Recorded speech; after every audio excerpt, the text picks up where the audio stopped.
व्यंजन संधि व्यंजन हल संधि का किसी व्यंजन हल अथवा स्वर अच के साथ मेल होने पर व्यंजन में जो परिवर्तन होता है उसे व्यंजन संधि कहते हैं। जैसे तत् प्लस चित्रम तो बनेगा तच्चित्रम।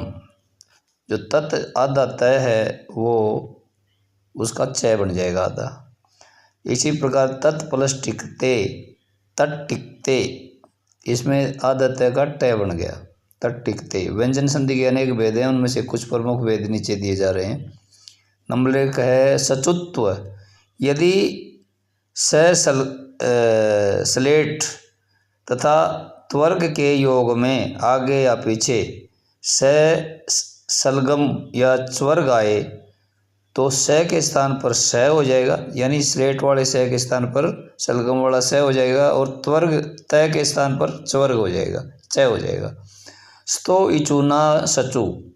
जैसे रामस प्लस सेते तो जो रामस में स हलंत किया हुआ आधा स है वो स स्लेट वाला है और सेते में है वो स सलगम वाला है। इन दोनों को अगर मिलाएंगे तो रामस सेते हो जाएगा, यानी सलगम वाला स आधा स में परिवर्तित हो जाएगा। सत प्लस चित सचित यानी तय का चय बन जाएगा।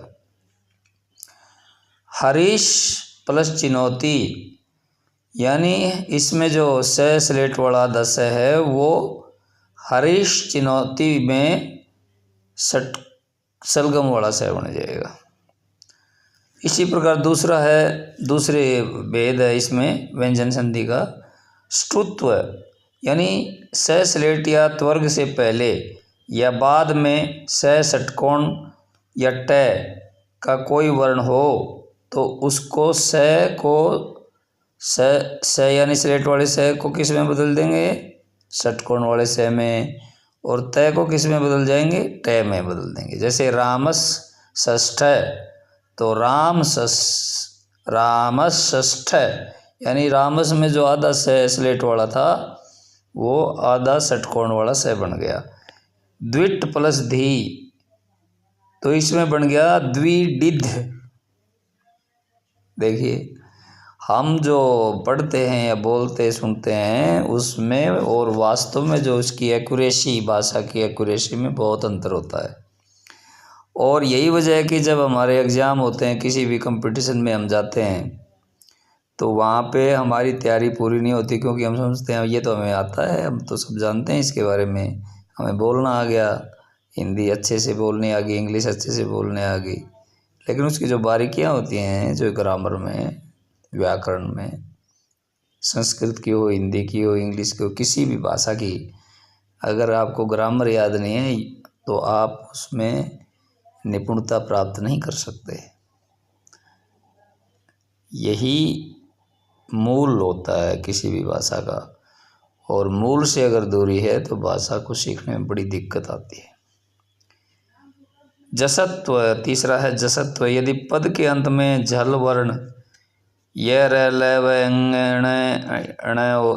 ण को छोड़कर शेष सभी व्यंजन झल वर्ण में आते हैं, अगर आ जाते हैं तो बाद में कोई अन्य वर्ण हो उसके स्थान पर उसी वर्ग का तीसरा अक्षर हो जाता है। जैसे जलाम जसनो अंते, ये व्यापक शब्द है। भाषा में प्राय ऐसे ही उदाहरण मिलते हैं जिनमें पदांत में केवल वर्ग के क च ट त प वर्ग का प्रथम अक्षर ही रहता है। संधि होने पर उनके स्थान पर ग ज ड़ द और वह वर्ग का तीसरा अक्षर हो जाता है। जैसे दिग प्लस अंबर तो दिगंबर हो गया, इसमें आधा क था और उसकी जगह ग बन गया, यानी वो उसकी लाइन का तीसरा अक्षर बन गया। दिग प्लस गज दिग्गज, ये भी क का तीसरा अक्षर है। अच प्लस अंत अजंत, च छ ज ये तीसरा बन गया। ऐसे तो ये होगी कौन सी, जसत्व व्यंजन संधि होगी ये। उसके बाद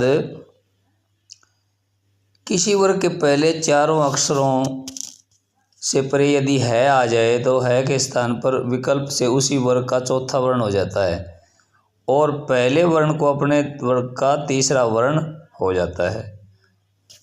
जयो होयन्य रश्याम, वाघ प्लस हरी तो वाघरी, है का घ बन गया इसमें वाघ हरी। तत् प्लस हितम तद्वितम तदहितम। अप प्लस हरणम अपहरणम। इस तरह से यदि पद के बीच में झल वर्ण वर्गों का पहला दूसरा चौथा वर्ण हो और बाद में जस वर्गों का तीसरा वर्ण हो तो जलों के स्थान पर वर्ग का तीसरा वर्ण हो जाता है। जैसे बुद्ध प्लस ध तो ये बुद्ध हो गया, द आ गया इसमें। दुध प्लस धम दुग्धम, गय की जगह गय आ गया। लब प्लस ध लब्ध, ब की जगह ब आ गया इसमें। सिद्ध प्लस धी सिद्धि, द की जगह द आ गया। वृद्ध प्लस ध वृद्ध, द की जगह द आ गया। इस तरह से चतुर्व किसी वर्ग के तीसरे अथवा चौथे वर्ण से परे यदि किसी वर्ग का पहला दूसरा वर्ण अथवा श में कोई वर्ण हो तो तीसरे और चौथे वर्ण को अपने वर्ग का पहला वर्ण हो जाता है। शरद प्लस सु शरद सु, द का तय बन गया। विपदसु विपत्सु, छेदता छेदता, ककुब सु कुकुपसु ककुपसु। अनुस्वार परस्वर्ण संधि क्या होता है? यदि पद के अंत में मैं आए और उसके बाद कोई व्यंजन आए तो मैं के स्थान पर अनुस्वार हो जाता है। मो अनुस्वारः पा। हरिम वंदे हरिन वंदे। मधुरम हस्ति मधुरम हस्ति, अंग की बिंदी चली जाएगी। सत्वरम याति सत्वरं यान्ति।